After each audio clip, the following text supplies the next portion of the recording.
Et maintenant, on est dans l'un des lieux les plus secrets du monde. L'endroit que l'ennemi cherche tant. Vous avez une occasion unique de voir le centre de prise de décision. Entrons.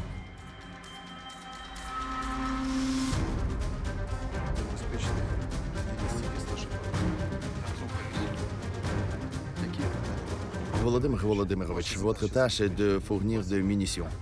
Engager des véhicules aériens sans pilote pour effectuer des tâches. Oui, monsieur. Des questions? C'est tout. Continuez à travailler tout le monde. Bonsoir, monsieur. Bonsoir, monsieur. Bonsoir, monsieur général. Merci beaucoup. Je n'ai même pas espéré que je serais capable d'être ici un jour. À la place que les Russes cherchent pour détruire. Bien sûr. De telles tentatives ont déjà été faites. Vous changez constamment de place, n'est-ce pas? Oui, bien sûr. Pouvez-vous me dire comment tout cela se passe? Ces moniteurs affichent la situation à partir des véhicules aériens et caméras de vidéosurveillance. C'est mon lieu de travail. Je peux voir la situation opérationnelle qui se passe. Tous les commandants de groupes opérationnels tactiques, commandants de groupes tactiques et commandants de brigades sont en contact direct avec moi. Ce bouton pour le ministre de la Défense, commandant en chef. Bien sûr, je suis constamment en contact avec eux. Une carte ordinaire se transforme en zone d'action de combat. Cela montre la situation actuelle. Je comprends que c'est un secret, c'est pourquoi on ne le montre pas. Quelle est la situation en ce moment? Eh bien, la situation est contrôlée mais compliquée. L'ennemi attaque constamment nos unités. Vague par vague, ils avancent. Quelque part à 100, quelque part à 200, quelque part à 300 mètres. Est-ce vrai qu'ils tuent leurs propres soldats en première ligne s'ils essaient de reculer? Oui, bien sûr. C'est ce qu'on appelle marcher sur des cadavres. C'est vraiment le cas. C'est tout, on a dépensé notre temps. Donnons à nos agents une chance de travailler. Un grand merci à tous. Gloire à l'Ukraine. Gloire aux héros. Sera-t-il possible de vous demander de répondre à encore quelques questions ailleurs? Oui, s'il vous plaît. Pas ici, dans un autre endroit. Puis-je jeter un coup d'œil à ce que le commandant lit? Oui, s'il vous plaît. Le chevalier de la liberté de Djahar Doudaïev. Il paraît qu'il a dit qu'il ne fallait pas offenser les Ukrainiens. Parce que si on offense les Ukrainiens, c'est la fin. On ne peut pas leur enlever ce qui leur appartient. Dictionnaire de l'argot militaire russe. Parfois, vous devez comprendre ce qu'ils écrivent. Parce qu'en général, ils utilisent un argot ou un jargon spécial. Ce qu'ils chiffrent pour qu'on ne comprenne pas, hein? Bien sûr que c'est ce qu'ils font. Bonjour, monsieur Mykola Mykolaevich. Bonjour. Enchanté. C'est vous qui sauvez l'Ukraine lors d'attaques de missiles. Mykola Oleshchuk, commandant de l'air des forces armées de l'Ukraine. Cher Mykola, j'ai fait attention, je me demande ce qu'il y a là. Lanceur du complexe de missiles antiaériens Aristé. Est-ce qu'on peut le voir en réalité? Vous voulez le voir? Bien sûr, je le veux. D'accord, c'est parti. Tous les Ukrainiens le veulent. On en a entendu parler, mais personne ne l'a vu. Mes amis, une occasion unique, Aristé. C'est lui qui nous sauve. Ça, c'est incroyable. Le champ de tir est de 40 km. Vous savez, 51 missiles qui ont été lancés par ce complexe de missiles anti-aériens, tous ont atteint la cible. Tout? Oui. Commandant de division, placez le lanceur en position arrimée.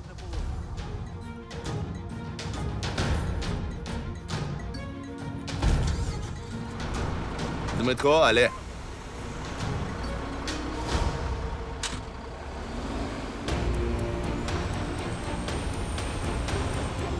Il a fonctionné, il a tiré, il est parti. Peut-être la première fois dans l'histoire que le commandant de l'armée de l'air ukrainien joue le rôle de conducteur. Qu'en pensez-vous, cher Mykola? Quand vous aurez assez de complexes pour parler d'un ciel clos, afin de protéger l'ensemble de notre pays, on a besoin de plus d'une centaine de systèmes de missiles anti-aériens. Je pense que c'est la tâche de plus d'un an. Maintenant, vous testez Aristé et NASAMS norvégien. Et le 24 février, quand tout a commencé, on a eu une situation différente avec les complexes de missiles antiaériens, n'est-ce pas? Oui, c'était vraiment une situation très difficile. On a eu un complexe de missiles antiaériens S-300 en service, ce système de missiles de défense aérien Buk M1. Il n'y avait rien. Et comment y sommes-nous arrivés? Dire que c'était difficile, c'est probablement ne rien dire. C'est le trou de bus. C'était l'entrée, la porte et les hangars. Venez ici. Le mûrier était énorme. Où est-ce qu'il en reste? Rien.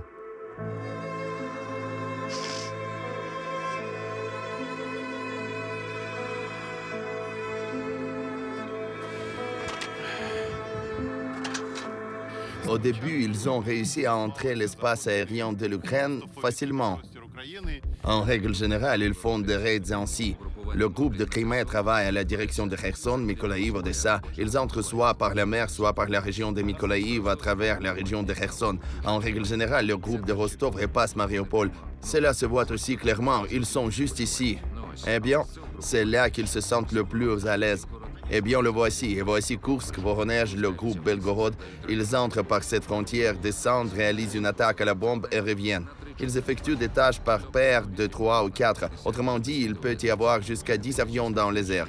Malgré le fait qu'il y en ait beaucoup, disons, rouges, notre aviation est en air. Ils connaissent notre aviation et ne s'en approchent pas. C'est-à-dire qu'ils se sont envolés et dès qu'ils ont vu notre avion, ils font aussitôt demi-tour et partent.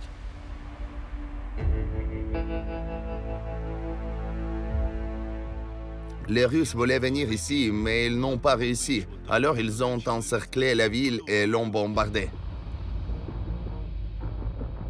En tant que commandant de l'armée de l'air des forces armées ukrainiennes, c'était assez douloureux pour moi de regarder tout cela. Parce que j'ai vu comment les avions sont entrés en bombardement massif de la ville. Croyez-moi, c'est probablement la question la plus douloureuse pour moi. Voilà. L'ampleur de la destruction causée par une bombe aérienne. Un avion russe entre, descend, largue 2 bombes, puis il fait un cercle et largue 2 autres bombes. Il a largué 12 bombes en 3 jours.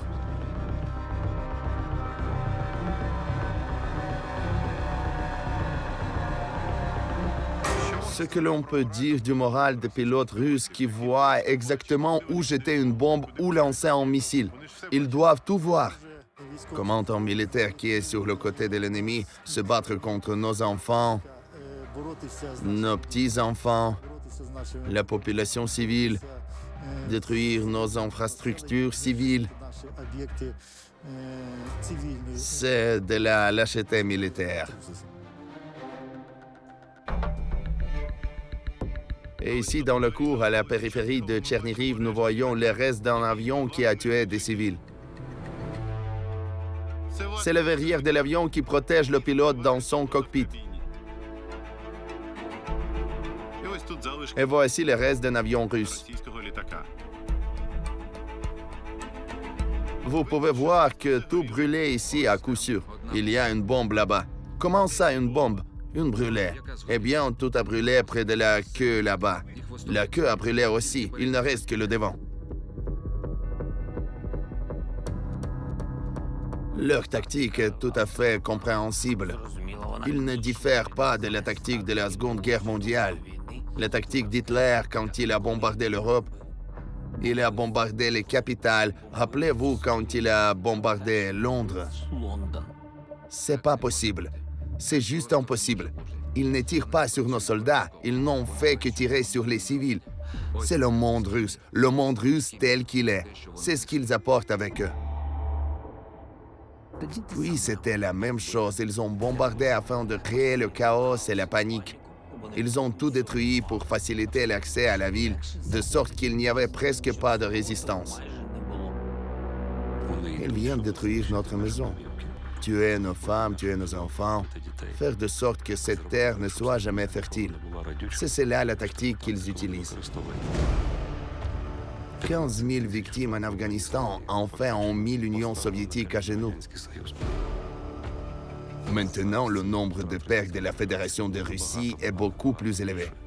Et ça n'arrête pas. Il n'y a qu'une seule conclusion, que probablement la chose la moins chère dans ce pays, c'est une vie humaine. Nous avons des tactiques différentes et une stratégie différente. Nous n'avons pas de telles possibilités. Cela n'a aucun sens pour nous de dépenser beaucoup de munitions, détruire notre propre infrastructure. On compte tous les obus, toutes les mines et chaque vie humaine. J'étais en train de fermer la porte. Quand je me suis retourné, j'ai vu l'avion qui volait vers moi. Aucun son et 2 pièges thermiques sans protection. Et puis, j'ai vu qu'il s'était retourné et il devenait de plus en plus grand rapidement. Et j'ai réalisé qu'il tombait. Je suis tombé sous la clôture. Bruit de grondements, de fragments partout. J'ai levé la tête et j'ai vu du feu partout. Tout était en feu. Où est Misha?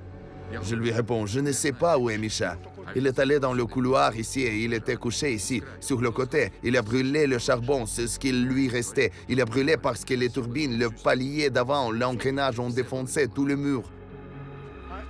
Ont tout défoncé. Tout a été défoncé.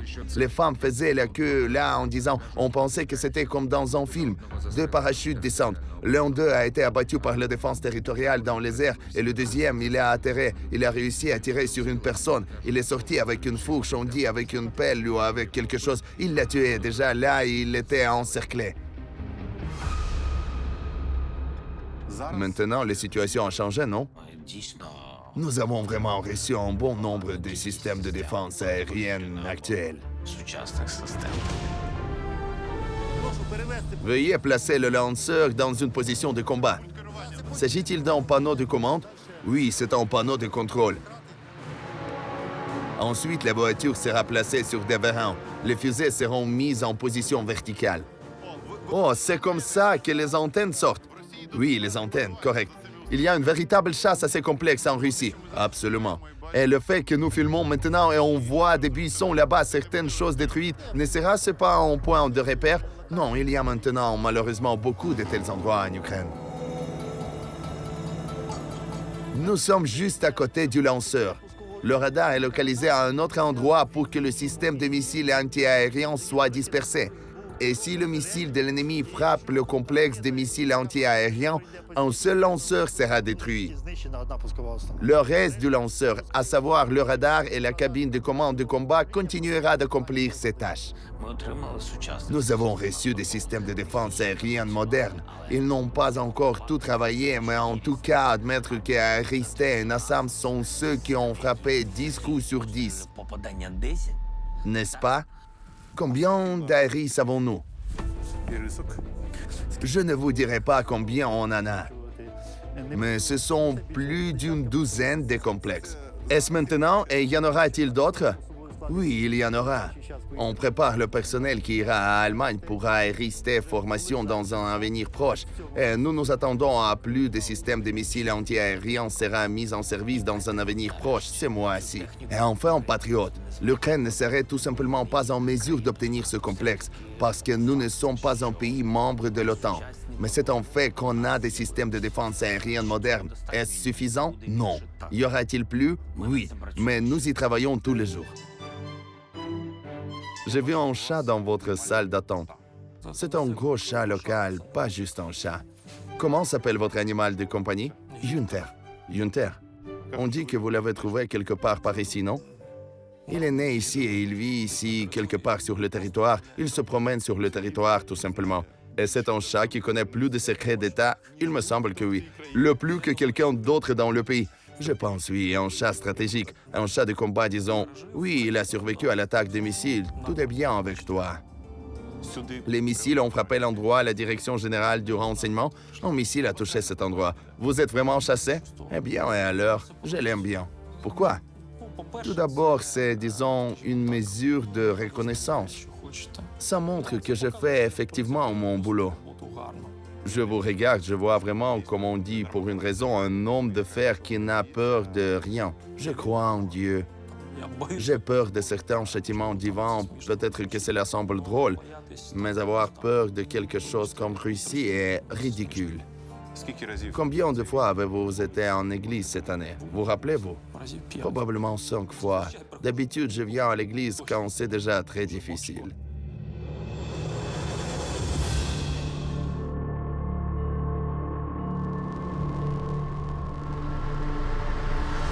Le naufrage du croiseur Moskva, c'était la plus grande perte de la flotte russe depuis 1940 ans.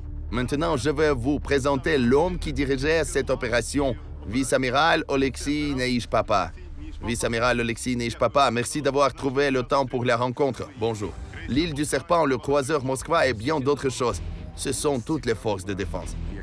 En tant que militaires, nous étions en réduction de toute activité en mer Noire de la flotte de la Fédération de Russie.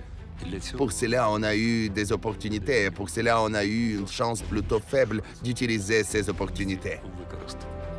Bienvenue à bord.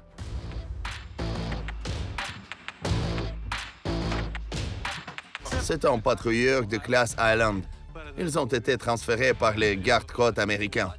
Et ce bateau en particulier a été transféré presque avant le début des hostilités en 2021. Il se bat depuis les premiers jours de la guerre. Ce bateau a abattu un missile calibre. Ce bateau a-t-il abattu le missile calibre? Oui, juste celui-ci. C'est une unité de combat habituelle. On parlera ici? Oui, bien sûr, s'il vous plaît. Un très grand merci. Alors, je suis entré et j'ai vu cette image déjà légendaire, un timbre. Pouvez-vous raconter comment cela s'est-il passé? Avez-vous attendu en général au début de l'invasion à grande échelle que nous pourrions couler le croiseur Moskva? La mission de ce croiseur et l'idée même dans quel but il a été construit est la lutte contre les porte-avions des États-Unis. Ce navire est conçu pour conduire opérations de combat dans l'océan. En effet, cela n'avait rien à voir avec la mer Noire. Avec de telles forces et moyens de défense aérienne qui étaient sur ce croiseur, nous aurions besoin d'au moins 6-7 missiles de croisière. Ils étaient convaincus que la distance était hors de notre portée, et il s'est avéré que c'était réalisable. Nos forces et nos moyens ont découvert un groupe de navires, y compris le croiseur Moskva. Le complexe des missiles Neptune frappé par 2 missiles.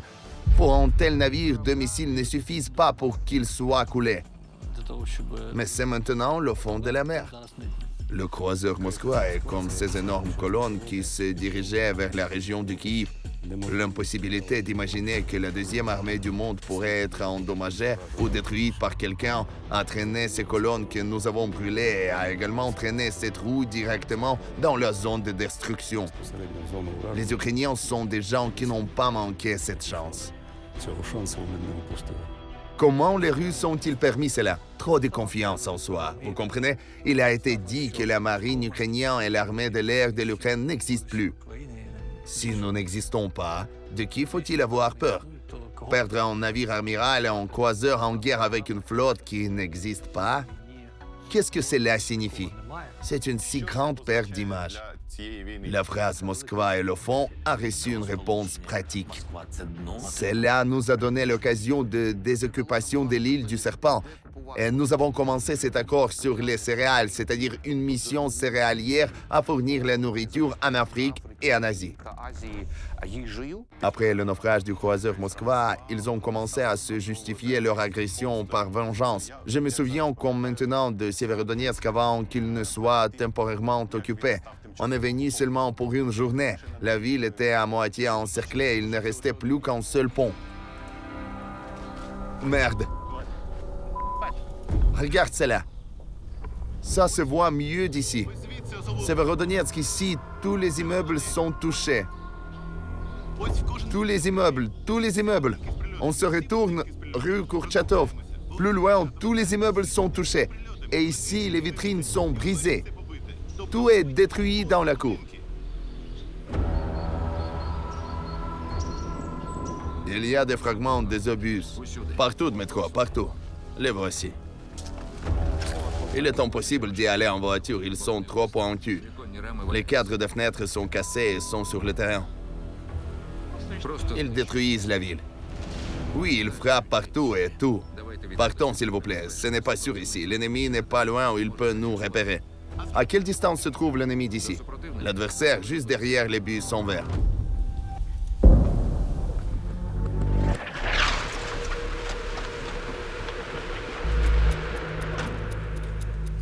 Tout le monde à terre.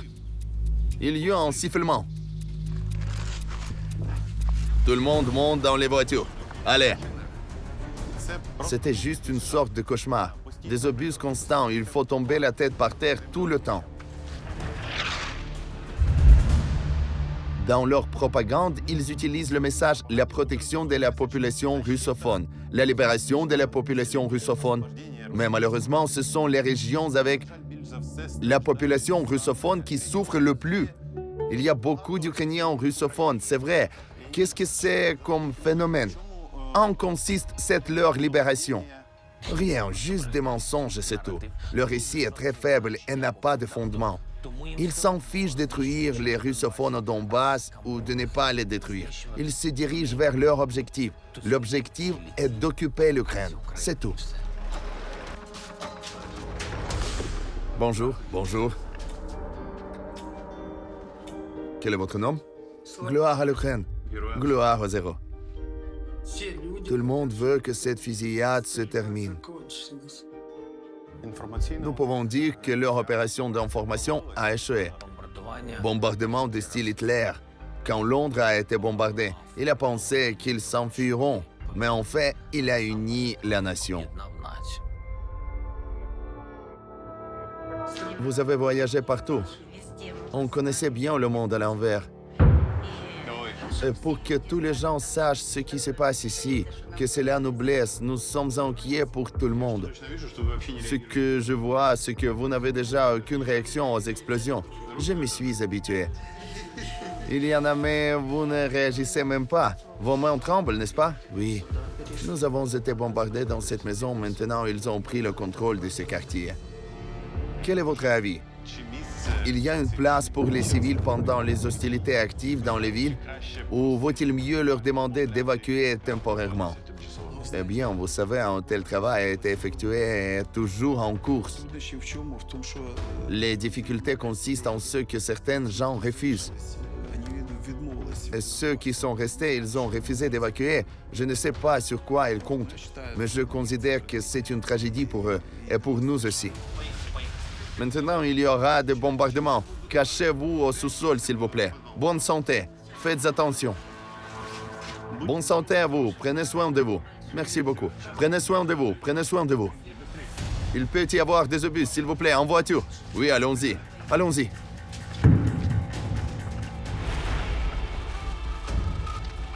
Partons. Viens, on s'en va d'ici.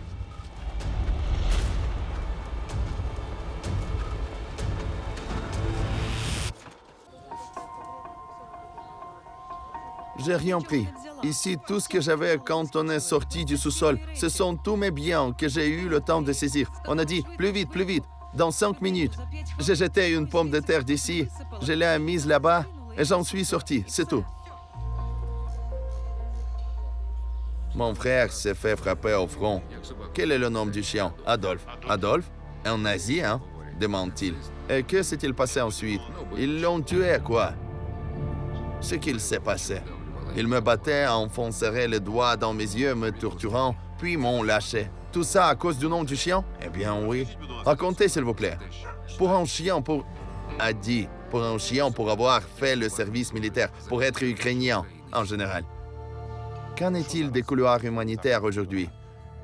Les couloirs humanitaires, ils ne fonctionnent pratiquement pas.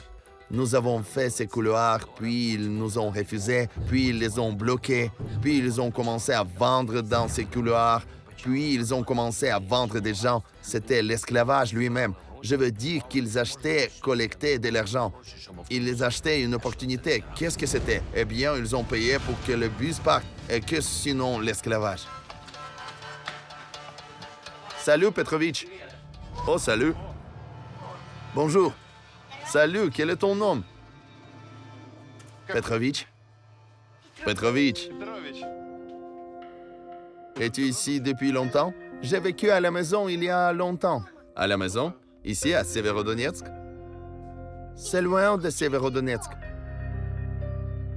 Il faut qu'on sorte d'ici, car c'est effrayant. On bombarde. Tu as peur? Quel âge as-tu? 5. Où sont tes parents? Ma mère est disparue. Des soldats l'ont amenée. Et ton père, où est-il? Mon père, il est parti à l'ouest de l'Ukraine. Je me souviens de la voix de ce garçon depuis près d'un an maintenant. Je ne peux pas regarder cette vidéo sans larmes. C'est probablement la pire phase de la guerre. La pire phase possible. Les enfants qui souffrent sont très... Cela ne rentre dans aucune théorie ou quoi que ce soit. Salut, Johnson. Bonjour, Johnson. Jason. Eh bien, nous vivions à la maison. Maman est allée en ville il y a une semaine et n'est jamais revenue. Hier, les soldats sont venus et nous a amenés dans un endroit sûr. Son père se trouve dans l'ouest de l'Ukraine, à Poltava. Et le tien? Et mon père est resté à Rubizhny. Vous nous amènerez à mon père? On amènera.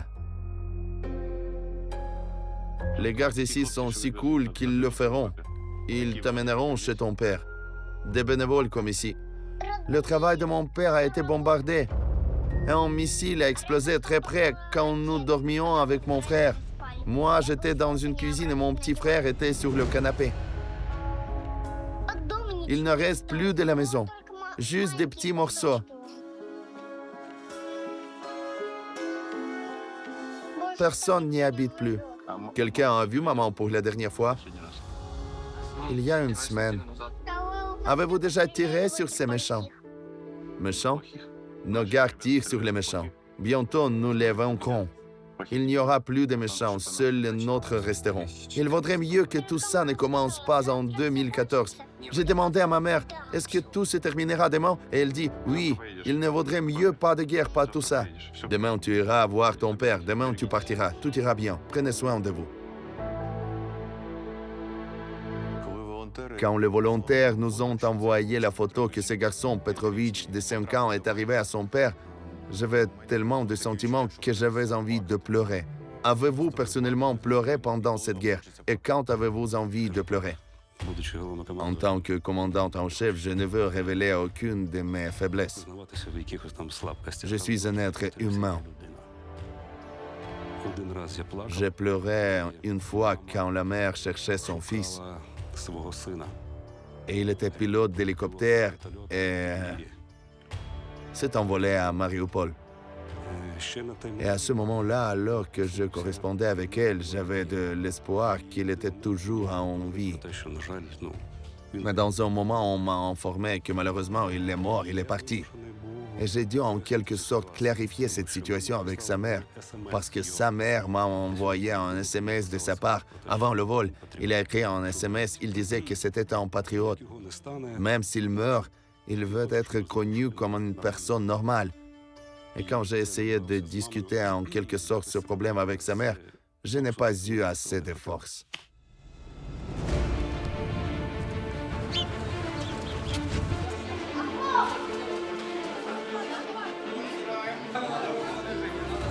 Et les 2 derniers mois, je pense qu'il leur manquait énormément.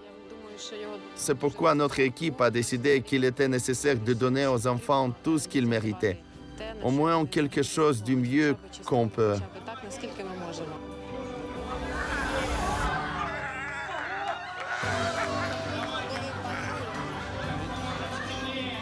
Attention, s'il vous plaît. Car on célèbre la fête aujourd'hui, nous avons des nouvelles pour vous. On a parmi nos rangs un nouveau policier.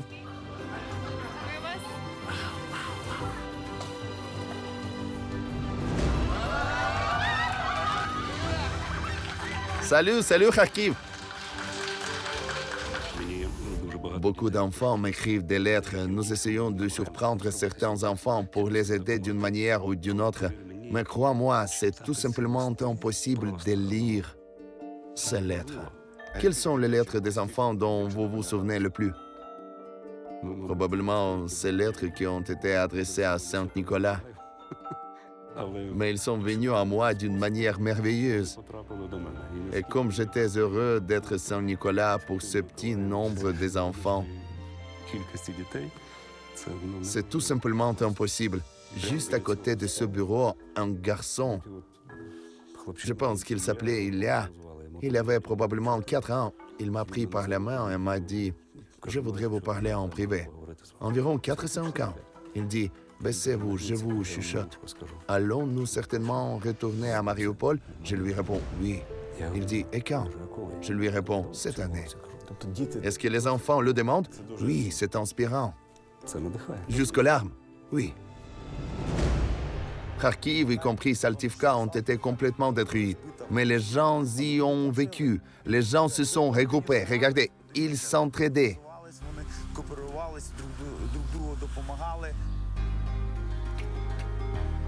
C'est un peu inconfortable d'être en gilet pare-balles à côté de vous. Roman Romanovitch, une tasse de thé de plus, s'il vous plaît. En verser un peu plus? Juste une minute. Attention. Merci, Roman Romanovitch.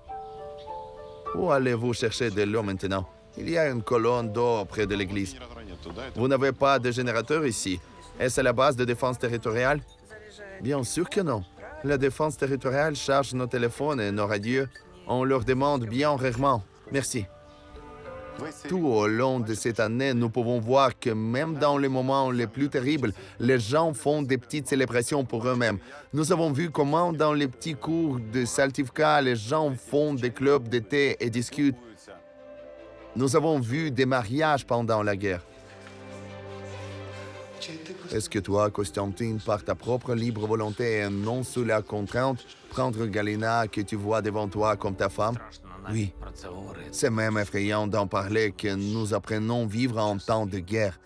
Néanmoins, notre peuple a montré par cette guerre que vous pouvez apprendre n'importe quoi, vous pouvez vous habituer à n'importe quoi. On prend la main droite dans la main droite. Le 15 mars, nous avions une bataille de 6 heures extrêmement difficile. Nous étions un peu plus de 20. Et eux, ils avaient des chars, 300 Kadyrovitch. Et nous tenions cette ligne. Notre artillerie a tout fait pour les écraser et nous avons tout fait pour qu'ils n'aillent pas plus loin que nous.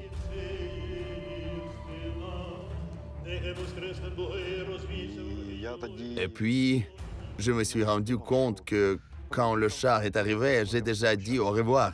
Mais il n'y avait aucun moyen de passer un coup de fil. En effet, seulement 1% de charge sur le téléphone. Et après ça, un jour plus tard, je me mets à genoux, voici la bague de fiançailles, et je dis « Fais-moi l'honneur, épouse-moi, je veux vieillir à côté de toi pour le reste de ma vie. Je veux être à toi. » Et elle a dit « Oui. » Elle a pris cette bague et voilà, nous sommes ensemble.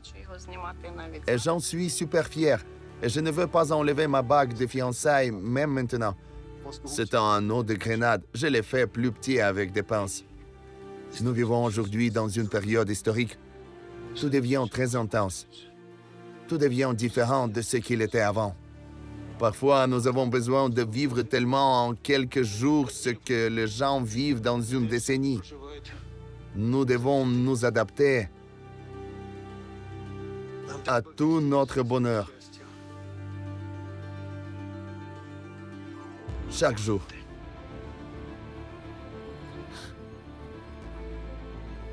Beaucoup de choses dans la vie sont superflues.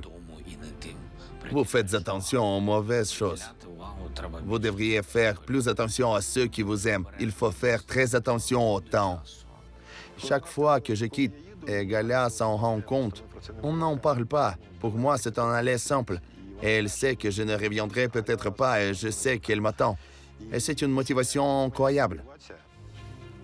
Je me bats pour ma patrie, pour mon Ukraine, pour ma famille, mon mal-aimé Kharkiv. Mais maintenant, c'est la plus chère et la plus cool ville de la Terre.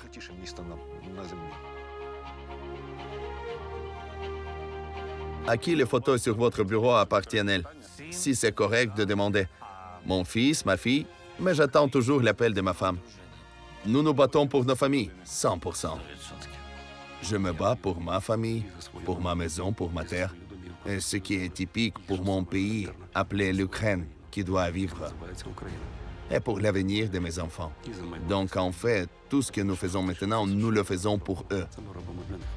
Avant la guerre, j'étais charpentier. J'ai fait les meubles pour les gens à ces immeubles. Par les meubles.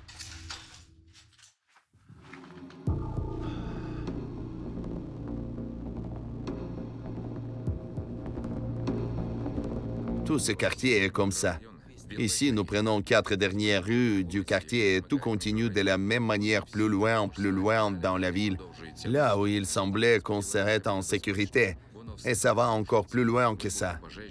Explosion, incendie, catastrophe, douleur, tout ça continue. Tant que c'est calme, on peut se promener.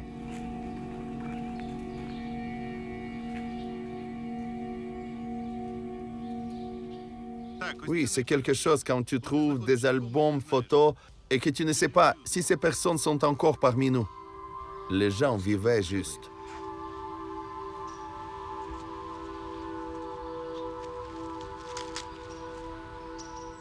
Café Poséidon. Les gens avaient des célébrations. Quel cauchemar. Chaussures d'enfants. Tout simplement en utilisant une grande quantité de munitions, ils prennent la zone et la détruisent. Malgré le fait que toute l'infrastructure y serait ruinée. Je ne sais pas, mais même maintenant, j'ai une pensée. Où mettre cet album? Je veux le garder et le remettre. Vous savez quoi? Tu sais, on ne sait pas à qui le donner. Laissons-le où il était.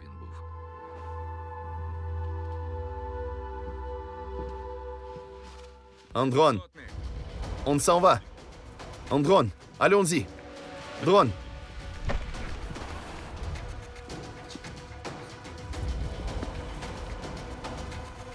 Vous l'avez vu?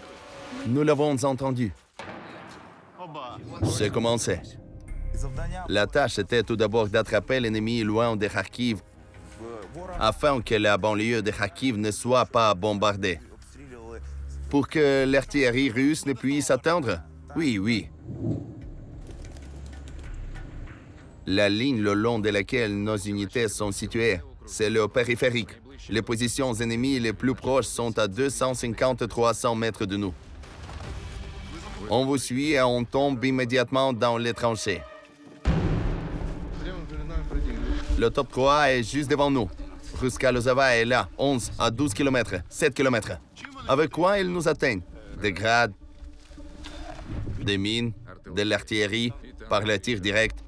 Les grades commencent à tirer. Les grades commencent à tirer. Descendez. Des grades, voilà, c'est fait. Des grades. C'est tout. Ça n'a pas l'air de... Tout va bien, c'est tout à fait normal. Plusieurs lance-roquettes ne tireront probablement plus. Ils changent de position après la volée pour qu'on ne riposte pas? Oui, pour qu'ils ne se fassent pas tirer dessus. Nous progressons donc lentement dans la bonne direction. Nous travaillons dans cette direction. Le combat va dans cette direction. Nous essayons de détruire l'ennemi, nous travaillons. Et nous continuons à travailler. Nous travaillons afin que nous puissions aller de l'avant. Dans nos pensées, nous sommes déjà ici et ici et ici. C'est-à-dire que dans nos pensées, nous avons déjà atteint la frontière et nous avons déjà détruit l'ennemi. Ils avaient tenu ces positions ici à partir du 26 février jusqu'à 26 mars, quand nous les avons battus. Vous savez, je dirais gloire aux héros. Et les héros ne meurent pas, ils vont au ciel se regrouper là-bas, sans aucune option.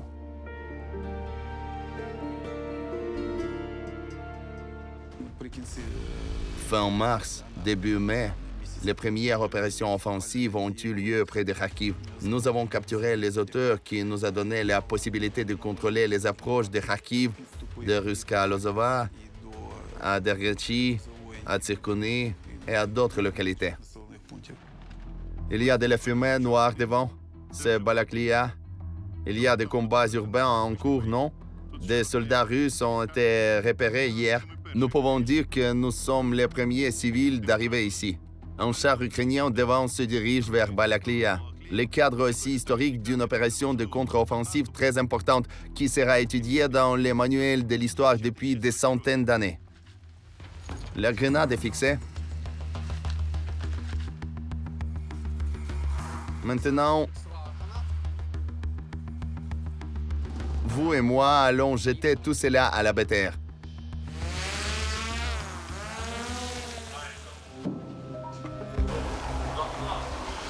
Quel est ton nom? Boris. Boris, indicatif d'appel? Boris. Quel était ton travail avant l'invasion à grande échelle?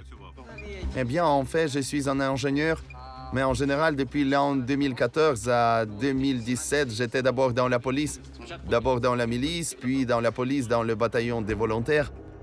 Est-ce difficile de viser? Oui, assez difficile. En outre, guerre électronique, radio, travail, le drone ne peut donc normalement pas se stabiliser. Lancement? Oui, partez. On peut rater. C'est raté, on peut. Oui, juste au dernier moment. Il a été emporté et là... Ça arrive? Oui, il a été brûlé. Je suis sûr qu'il n'ira plus. Mais maintenant, je vais prendre de l'altitude. Tu recommenceras, n'est-ce pas? Oui, bien sûr.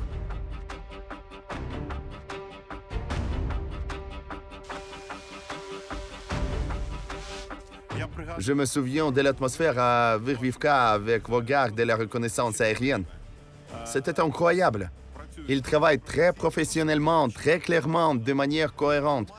Et il n'y a aucune, vous savez, comme on dit aux actualités russes, démoralisation. Non.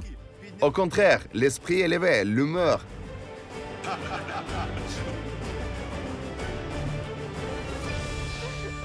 Il est enlevé.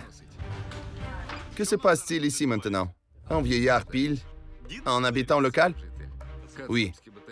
Un habitant de Balaklia? Oui, nous avons assommé ce BTR, il s'est arrêté. Et maintenant? Que retire-t-il? Un lance-grenade? Non, il y a une pelle. Une pelle, c'est ça? Cool. Et il ramassa tout cela et rentra chez lui.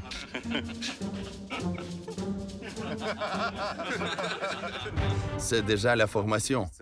Cela fait un moment, les gars savent déjà comment travailler, c'est le plus important. Volonté. Notre pilote, c'est le plus important qui nous a tout appris à voler. Hier matin, le chat a tiré sur nous. Il ne nous a pas frappé. Il a frappé Dava à déchirer son nouveau pantalon et sa nouvelle jambe. Et une vieille jambe. Eh bien, la vieille jambe maintenant. La vieille est trouée. Combien de sutures ont-ils fait? Je n'ai pas compté. Eh bien, en un mois, un tel trou d'une telle largeur, mais pas profondément, Dieu merci. Donc, la légende que nous avons entendue disait que vous vous étiez échappé de l'hôpital, n'est-ce pas? Oui, je suis juste parti. Parti, il voulait t'hospitaliser? J'ai dit merci beaucoup. Tu as dit non, je vais partir. Je ne peux pas manquer un tel rock'n'roll. Il y a ceux qui... Il y a aussi des blessures par balle, reconnaissance aérienne. Il couvrait avec la police de patrouille. C'est un si grand gars, il a reçu 2 balles dans l'épaule. En un mois, il était déjà parmi nos rangs. C'est le pays des invincibles. Oui. Bagram, c'est le danseur. Viens, les punaises courent. Les punaises signifient que les soldats russes courent d'un endroit à l'autre. Voyons maintenant où ils entrent. Si c'est une sorte... Ils se sont séparés. Certains d'entre eux sont entrés dans cet immeuble. Par des appartements? Oui. Eh bien sûr, nous ne tirerons pas sur l'immeuble, sûrement. Si nous avons de la chance maintenant, ils entrent dans un garage ou le hangar pour prendre leurs affaires, puis allons-nous frapper avec de l'artillerie? Nous les attraperons là. Nous avons travaillé avec la reconnaissance aérienne et ont également vu sur un écran de drone les Russes à Balaklia. Vas-y. Et le lendemain, non seulement Balaklia, mais plus loin et vite fait. Gloire au zéro.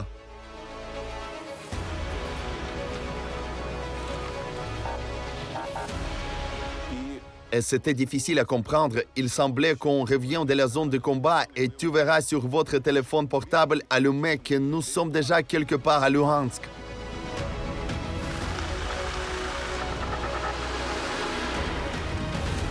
Juste au moment où l'opération offensive de Kharkiv a commencé, j'étais en route pour le prochain Ramstein. Et tout se développe si rapidement. Quand nous sommes arrivés à Ramstein, je vais à la réunion. Premièrement, la réunion bilatérale commence toujours par l'œil d'Austin, Marc Milley, notre délégation. Et ils demandèrent aussi « Que se passe-t-il là-bas ?» Et nous leur donnons des nouvelles que personne ne sait encore, mais en réalité, tout était préparé.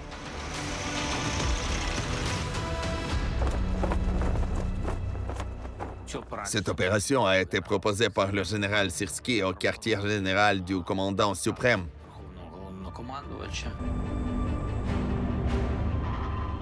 Monsieur Sirski a pu créer de telles conditions sous lesquelles l'ennemi n'a pas entièrement compris ce qui était planifié. C'était un aspect clé de remporter notre victoire là-bas.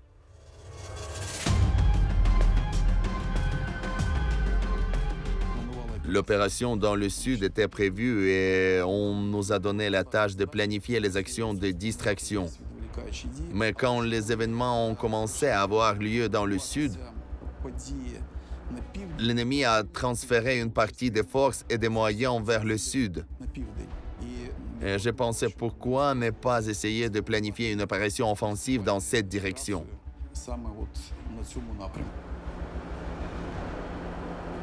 J'ai vraiment aimé cette idée. C'était tout simplement génial. Parler de Kherson, mais aller dans la région de Kharkiv. Oui, nous ne pouvons pas agir comme l'ennemi s'attend à ce que nous fassions constamment. Nous n'avons pas de telles capacités. Nous ne sommes pas 10 fois plus que l'armée russe et donc nous ne pouvons pas agir de manière directe.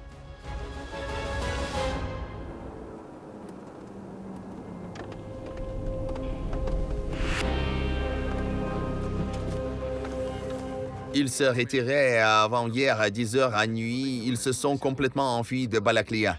Comment se sont-ils enfuis? À quoi ça ressemble? Comment cela avait-il pu se produire? Nous étions assis et vers 10h du matin, nous avons entendu « Prenons nos affaires et foutons le camp d'ici ».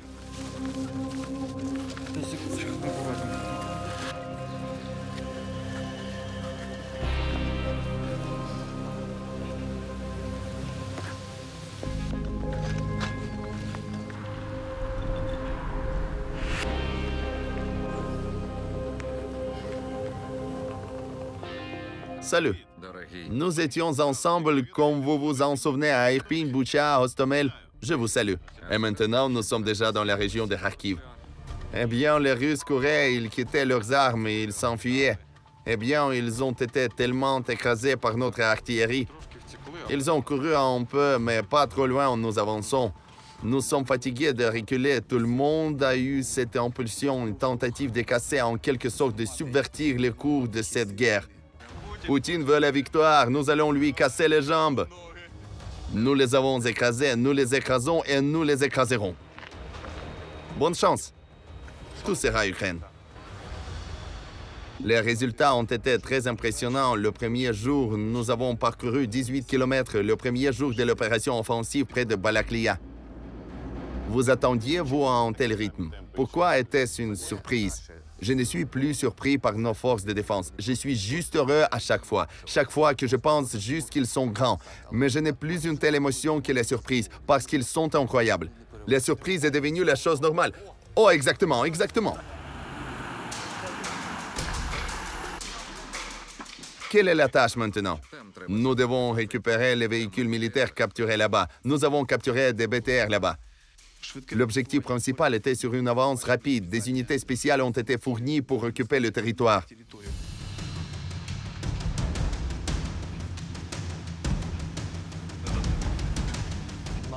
Une de nos unités de combat, le Kraken, était à l'avant-garde de ces événements. Enlevez cette poubelle.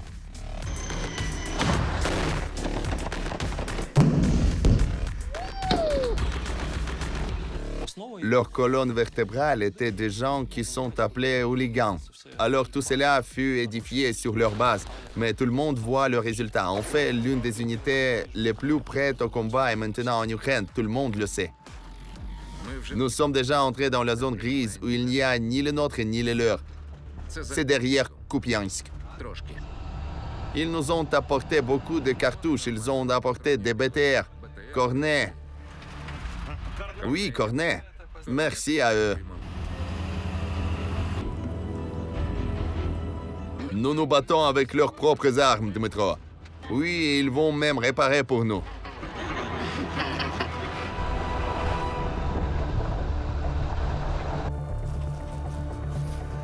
Et où est le BTR? Là-haut. Je vais essayer de démarrer. Pas de piles.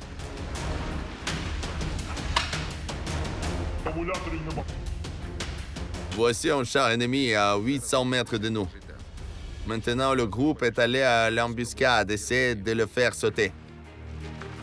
Montez dans les voitures! Dans les voitures! Depuis le 4e, il y a des ordures complètes ici. À partir du 4e, nous avançons pendant 12 jours. Nous attaquons constamment. Une grande quantité de véhicules militaires vient d'être laissée. Nous avons capturé des véhicules militaires pour 2 bataillons mécanisés et 1 bataillon de chars. Nous travaillons pour ainsi dire à partir des roues. Eh bien, quelles sont les prévisions maintenant? Nous nous renforçons maintenant. Ils nous renforcent en brigade. Vous voyez, commandant de brigade. Et nous continuerons à avancer ainsi, pour contre-attaquer. Quelle est la prochaine étape? Après, tout sur le chemin de Luhansk, puis à la frontière de l'État. Et après? Et puis, comme Dieu veut.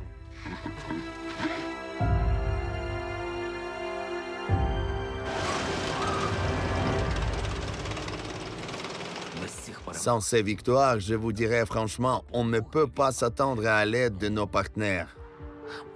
Parce que cette aide va toujours de pair avec tes victoires. Donc, dans cette période, la victoire était vraiment importante pour nous. Nous sommes à Kherson. Ceci est pour vous. C'est pour vous. Merci, merci beaucoup. Merci beaucoup. Agite le drapeau, on vous cherchait. On vous a tant attendu. Merci beaucoup d'être venu. Kherson, c'est l'Ukraine. Les partenaires m'ont souvent demandé, et quant à Kherson, c'est une ville si grande et les combats urbains, y aura-t-il des risques ou allez-vous le bombarder? Non, nous ne le ferons pas. Nous savons comment mener délicatement des batailles urbaines, mais dans le but de préserver la vie de la population, etc., telle qu'elle est. Cerveau des forces armées de l'Ukraine, comment les décisions sont-elles prises?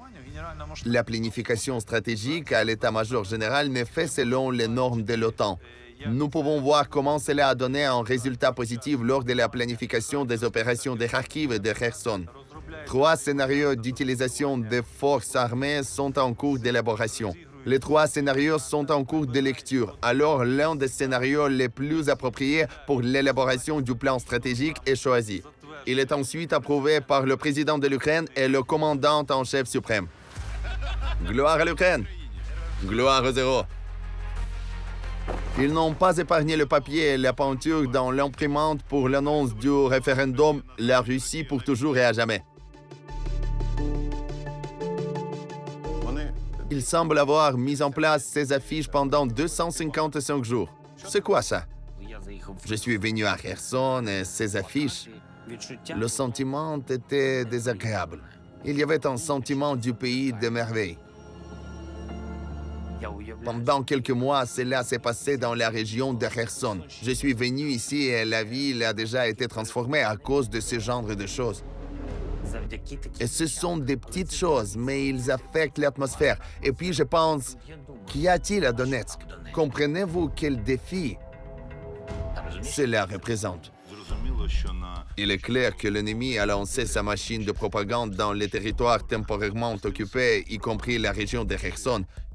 Et peut-être ont-ils réussi à infecter les têtes de certains de nos citoyens atteints de ce virus.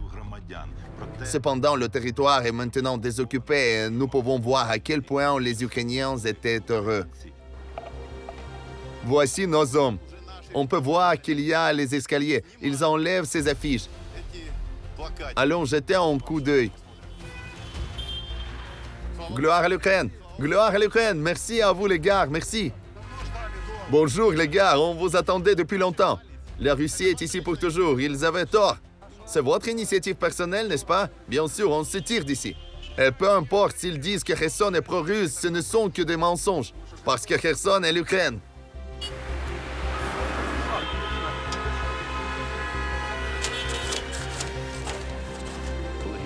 Ils ne seront pas en mesure de légitimer le chiffon, leur drapeau tricolore sur notre territoire, soit de jure, soit de facto.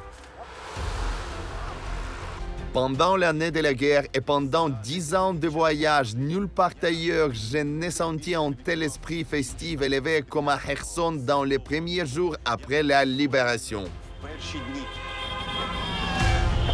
Gloire à l'Ukraine!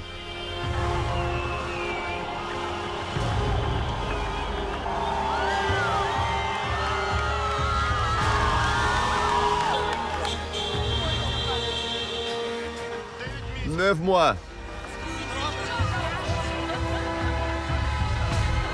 Mes bien-aimés, merci. Pouvons-nous vous serrer dans nos bras? Gloire à l'Ukraine! Gloire à zéro!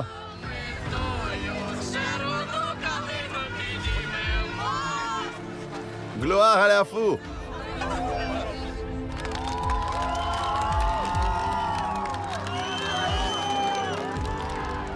Nous regrettons que nous nous soyons retirés temporairement, mais chaque jour, nous demandions aux soldats d'aller de l'avant, de faire un pas en avant. Je vous remercie tout de ce que pour votre patience, pour ce que vous avez enduré, pour ce que vous avez fait ici directement. Parce que sans vous, nous serions probablement ici dans un long moment. L'essentiel pour vous est de rester en vie. Gloire à l'Ukraine, gloire aux héros. Merci, merci. Kherson est l'Ukraine, Kherson c'est l'Ukraine.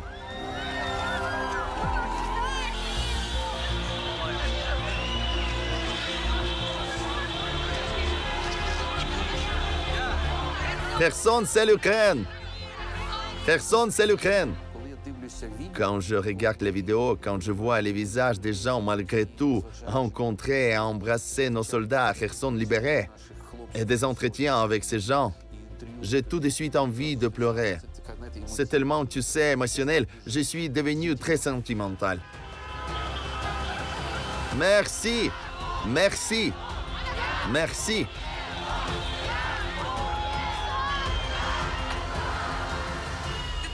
Tu regardes autour de toi et tu n'imagines pas, est-ce que ça t'arrive vraiment?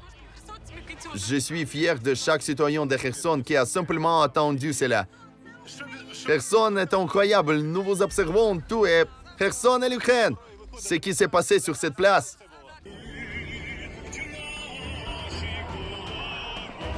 Nous portions des drapeaux, nous crions.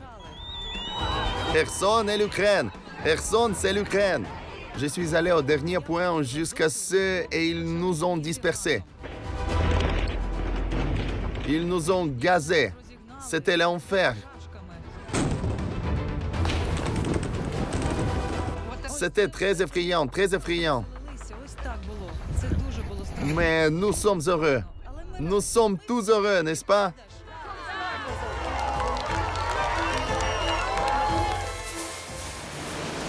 Ils se sont enfuis et ont commencé à bombarder Kherson, qui, selon leur législation, est la Russie. Qu'est-ce que c'est? Telle est leur pratique, détruire des villes. Les gens couraient et il n'y aurait pas de stabilité. La vie ne reviendrait pas dans les villes. Cette banque, ces maisons, ces ordures sont toujours là. Il vaut mieux s'éloigner d'ici et ne pas y rester longtemps. Comme vous comprenez les spécificités du travail d'un tireur d'élite, il a besoin de temps. Si vous restez ici depuis longtemps, alors vous ne savez jamais comment cela pourrait finir. Là, si vous voulez.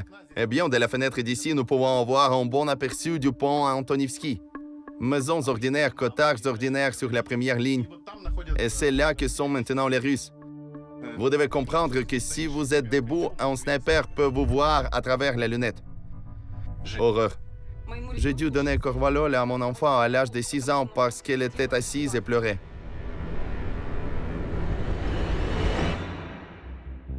Au début de juillet, lors de l'utilisation HIMARS, notre armée a commencé à assommer leurs ennemis, leurs entrepôts et leur aire de rassemblement. Il s'est avéré qu'ils avaient beaucoup de cadavres à la fois. Oui, eh bien, j'appellerai les choses comme elles sont. Et un jour, samedi soir, nous avons senti... On est en juillet, il fait chaud. On a ouvert les fenêtres pour la soirée et on sentait une puanteur terrible immédiatement, l'odeur de caoutchouc brûlé, pneus et puis l'odeur de corps brûlés. Le lendemain, lorsque nous rencontrâmes nos amis dans l'église, il s'est avéré que cette odeur était partout dans la ville. Il était juste là comme un brouillard. Très proche, très fort. J'ai vu une fumée juste là. Ne restez pas près de la fenêtre. Passons de l'autre côté, le bombardement. Tima, vite, c'est pour toi. Cours, derrière la maison. Derrière la maison. Y a-t-il des arrivées, Sacha? Suivez-nous. Tiens, allons-y. C'est en sécurité ici, il n'y a rien à craindre ici. C'est bon, chérie, tout va bien. Maman, je pensais déjà que ça nous frapperait maintenant. Non, chérie, tout va bien. Je veux juste dire que ces gens qui étaient plus proches de tout cela, ils ont dit que c'était ainsi qu'ils mettaient les pneus. Puis ils mirent le corps sur le dessus, les pneus à nouveau, et puis ils ont tout versé avec de l'essence. Les gens l'ont vu depuis les immeubles d'habitation. Ont-ils brûlé les cadavres de leurs soldats? Ils brûlèrent les cadavres de leurs soldats et vous voyez tout ce mensonge disant « Nous n'abandonnons pas nos soldats, nous n'abandonnons pas nos soldats ». Et je me suis rendu compte que s'ils faisaient cela avec le corps de leurs soldats, ils ne gagneraient jamais cette guerre. Je suis couché ici et je pense, nous sommes au 21e siècle et ils brûlent des corps. C'est juste effrayant, des choses terribles. Mais pendant tout ce temps, nous espérions, pendant tout ce temps, nous lisons la Bible, nous avons prié et nous avons demandé la protection de Dieu. Une petite Bible personnelle? Oui. Nous attendions nos soldats. On est russophone, mais pour nous, l'Ukraine est notre pays. Et nous voulons que l'Ukraine soit ici. Et pour nous, Kherson est l'Ukraine.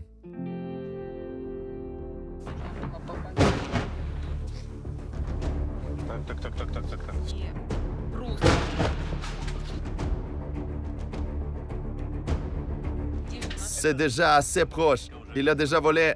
Elle est déjà là quelque part. Ne voulez-vous pas quitter cet endroit? Eh bien, maintenant, nous prenons Sacha. Viens, prends Sacha. Nous devons quitter cet endroit. Sacha, maintenant, ils vont tout écraser ici. Vous pouvez déjà voir combien de fois ils tirent dedans. Nous devons partir.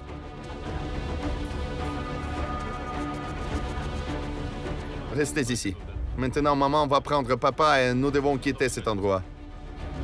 Nous portons ici toutes choses parce que nous serons encore ici. Et les soldats disent qu'il est encore dangereux de déménager ici. Dangereux? Est-ce que vous entendez? C'est dangereux. Mais c'est bon, bientôt nous chasserons ces ennemis. Oui, et vous rentrerez chez vous. Tout ira bien. Tout ira bien. Il a survolé. Il a survolé. Il s'est envolé là-bas. Assieds-toi, va t'asseoir. Ça n'a pas explosé. Et nos soldats sont ici, proches de... Ici, ils sont situés près de... Nos soldats? Oui. Là où se trouvaient les soldats russes, les nôtres y sont déjà. Connaissez-vous déjà tout? Oui. Nous l'avons vu. On leur a apporté un pot de confiture. Bonjour. Nous attendons ici. Maman prend des trucs dans la voiture. Nous voulons prendre les enfants. Je pense qu'il est temps pour nous de partir. Eh bien oui, le char a déjà frappé 2 fois. Le char a frappé 2 fois. Les 2 premières fois, oui, ils ont frappé du char. Ensuite, la deuxième fois, le coup a été aussi de la citerne. Et maintenant, quelque chose s'est envolé.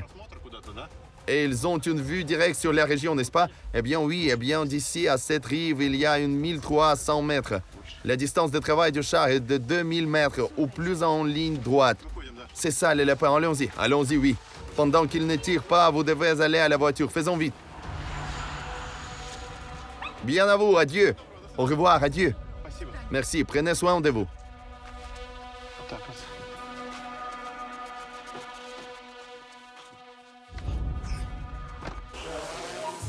Y a-t-il une chance que l'armée de la République de Biélorussie rejoindra également l'armée russe et nous attaquera? La Russie utilise activement le territoire de la Biélorussie, mais en tenant compte des informations grâce à notre intelligence, je suis très sceptique à ce sujet. Toutes les 3 semaines, le matériel apparaît qui est soutenu par certains experts fait que quelqu'un se réfère à quelque chose. À certains faux partenaires occidentaux, comme ils l'écrivent habituellement. On nous l'a dit, mais personne n'explique jamais à qui et qui nous dit cela. On dit qu'il y aura certainement une attaque de Biélorussie demain. Influence de l'opération informationnelle et psychologique à travers les médias de masse. Théoriquement, ils peuvent attaquer. Théoriquement, ils peuvent attaquer et nous surveillons les mouvements des forces armées des 2 pays. Ici, mes amis, vous voyez, même dans la forêt, il y a un tel poste de commandement moderne. Sur l'écran, nous voyons des caméras vidéo connectées à un seul système de vidéosurveillance à travers la frontière de l'État. Le but principal est d'empêcher le groupe de reconnaissance subversive de l'ennemi d'entrer sur le territoire de l'Ukraine sans étrave. Nous n'avons pas beaucoup peur d'une attaque de Biélorussie aujourd'hui. Nous nous efforçons de faire en sorte que la Biélorussie ne soit pas impliquée dans l'unification avec la Fédération de Russie. Nous y attachons une grande importance. Pour être honnête, je crois que nous allons le supporter. Nous les écraserons dans cette direction. Ces positions sont-elles très stratégiques près de la frontière biélorusse? Oui, voici le poste de l'une des divisions du service des frontières de l'État qui garde et défend une certaine partie des frontières avec la République de Biélorussie. En cas de menace, des réserves sont envoyées d'ici pour fournir de l'aide, engager et arrêter l'ennemi qui essaie d'empiéter et d'envahir le territoire de l'Ukraine. Sénateur de Rochelle, production canadienne. Déjà cette année, ils ont été sous le feu de l'artillerie à plusieurs reprises. Vraiment, tout le monde dans le véhicule a survécu.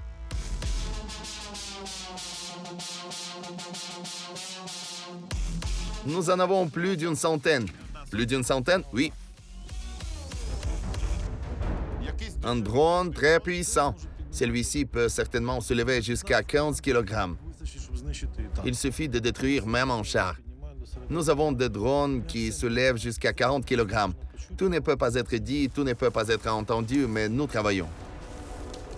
BTR caché. Y a-t-il beaucoup d'endroits de ce genre le long de toute la frontière? Bien sûr.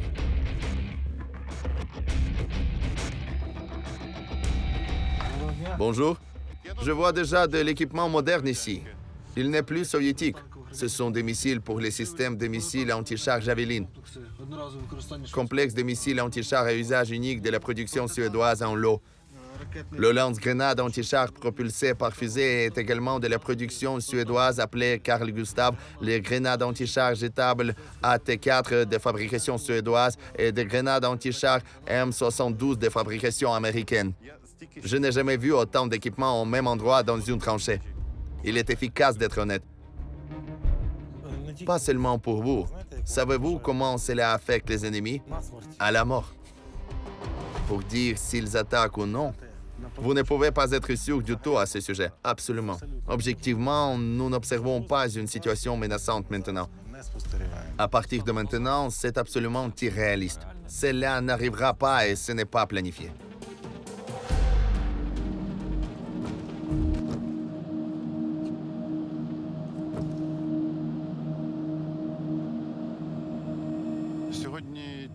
Aujourd'hui, c'est le 4 février et maintenant, une grande colonne se déplace vers la frontière russe. Il y a 2 autobus avec des prisonniers de guerre russes ici dans cette colonne. Ils rentreront chez eux. Nos hommes, nos héros sont de l'autre côté de la frontière russe. Aujourd'hui, un autre échange de prisonniers doit avoir lieu. C'est une grande responsabilité de comprendre que la vie des centaines de familles, des milliers de personnes dépendent de votre décision. Nous sommes tout vraiment concentrés maintenant.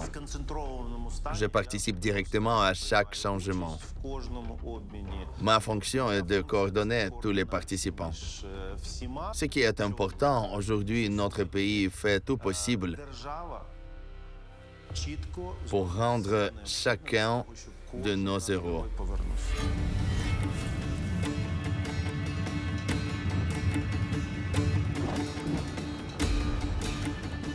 Nous sommes presque à la frontière.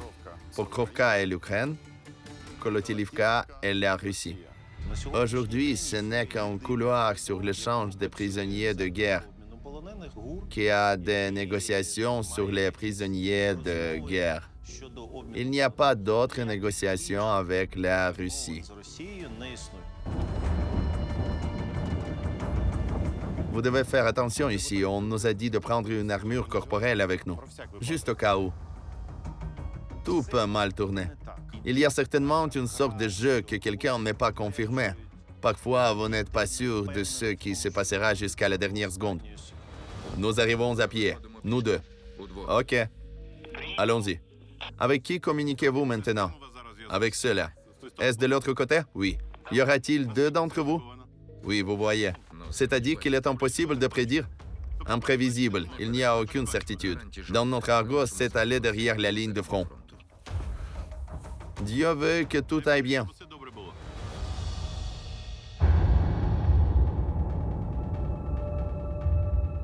Grande inquiétude. Il n'est jamais clair s'ils reviendront et si tout ira bien. Ici, il y a des prisonniers de guerre russes.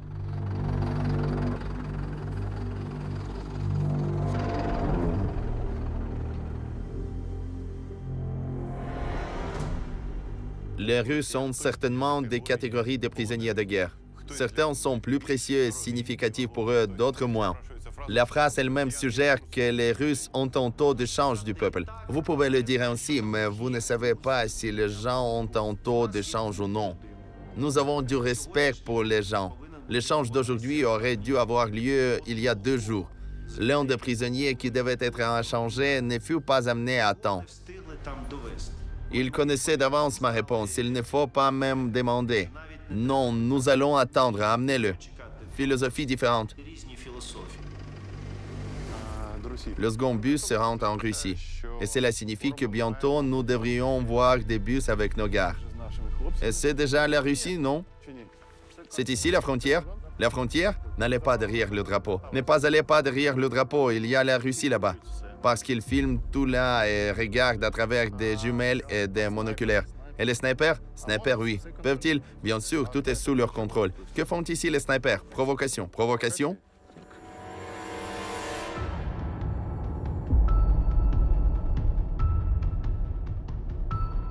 Si tout se passait bien, nous aurions renvoyé les Ukrainiens de captivité. Eh bien, c'est un moment tendu et anxieux.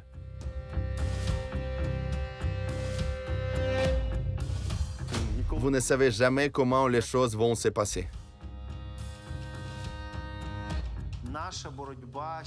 Notre lutte est encore très dure parce qu'il est impossible qu'au XXIe siècle, une organisation qui assure l'accès aux prisonniers de guerre n'existe pas.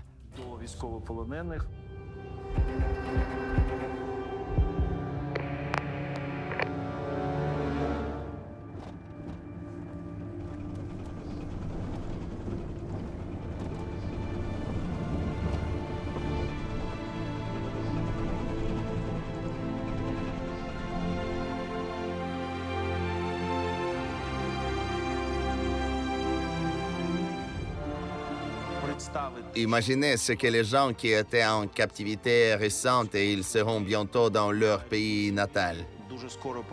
Très bientôt, ils verront leurs proches. Eh bien, c'est définitivement un sentiment que vous faites partie d'un travail très important. C'est vraiment inspirant. Deux bus avec des soldats ukrainiens approchent. Et c'est tout. Ils sont déjà sur le territoire de l'Ukraine. Ils ont passé le point de contrôle où se trouvent les drapeaux.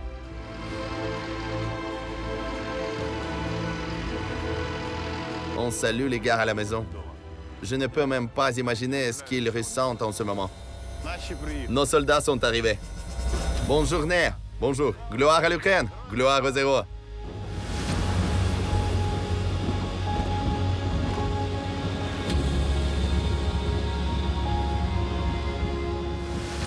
Le 12e mois de captivité. Le 12e mois, où t'ont-ils amené? À Hostomel. À Hostomel? Le premier jour de la guerre.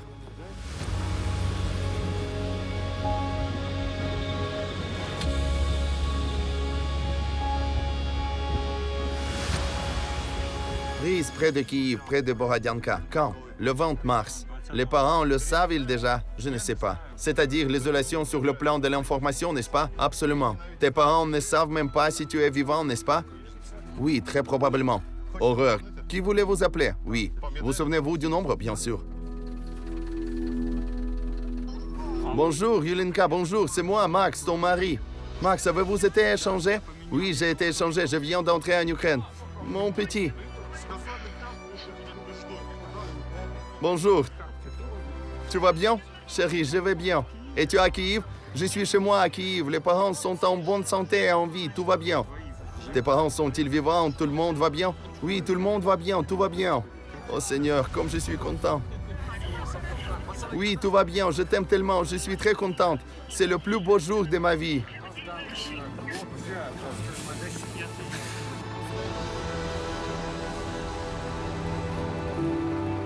Chérie, j'entends, je t'aime mon cœur. Tu as été échangé, chérie.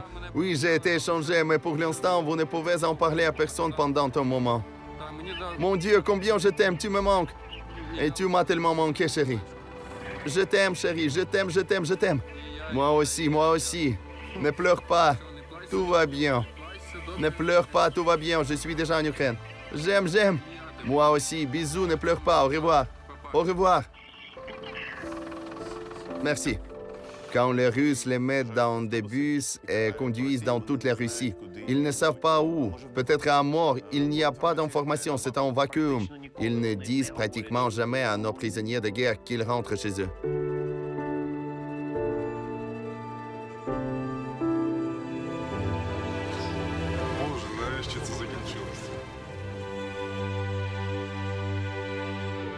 Des gens qui se battent, qui se sont battus pour notre pays, qui ont donné leur santé, qui ont donné leur vie, devraient sentir à chaque seconde qu'ils sont des héros. Gloire à l'Ukraine! Gloire aux héros!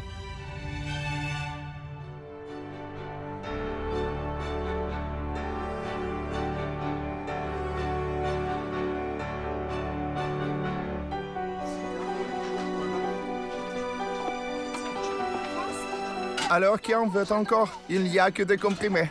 De la soupe. Qui en veut de la soupe? D'accord, pour les comprimés, ou plutôt de la soupe. Les comprimés aussi? Aussi.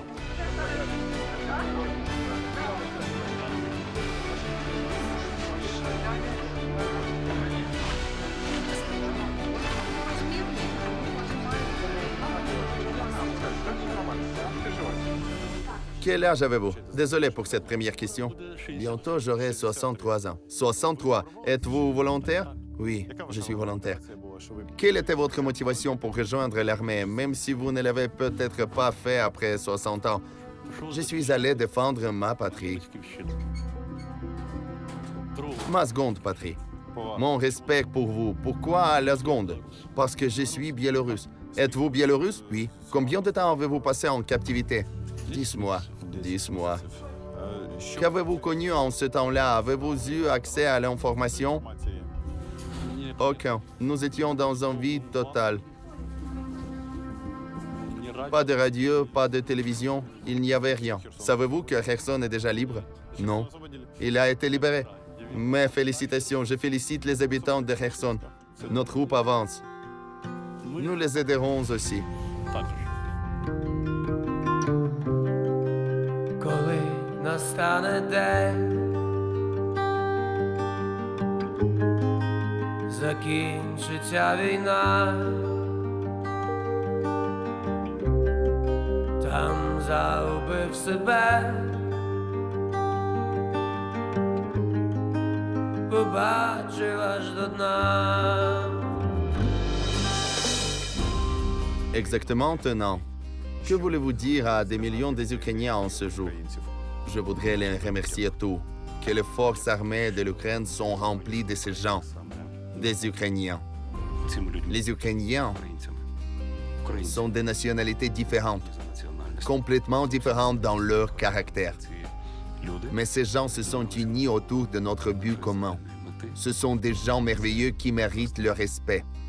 Des paroles si fortes. Les Ukrainiens ont réussi à s'unir et à devenir forts et invincibles. Même les Ukrainiens ayant des points de vue différents pourraient s'unir et dans cette condition, nous sommes invincibles. Nous sommes tous devenus un seul organisme. Dans cette condition, nous sommes invincibles. D'ailleurs, je pense que si nous pouvions préserver cette condition, nous n'aurons peur de personne. Absolument. Je veux dire merci à tous les Ukrainiens parce que nous pouvions nous battre pour notre pays. Les temps les plus sombres sont dans le passé. Vous êtes les gens spéciaux. J'ai un grand honneur pour être le président du peuple ukrainien. Victoire à nous tous.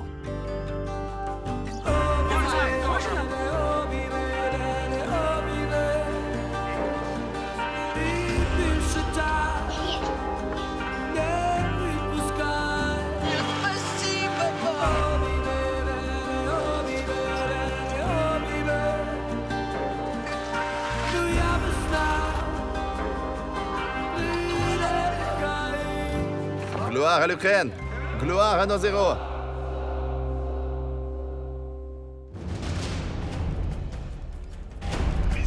Mettez vos chapeaux sur vos yeux parce que nous allons dans un lieu spécial. Drone, bougez. Missile, dépêchez-vous.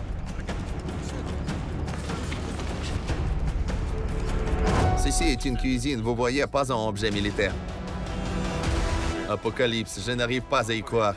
Nous sommes presque en Russie, définitivement là. Bonne chance. Oh, l'église fonctionne.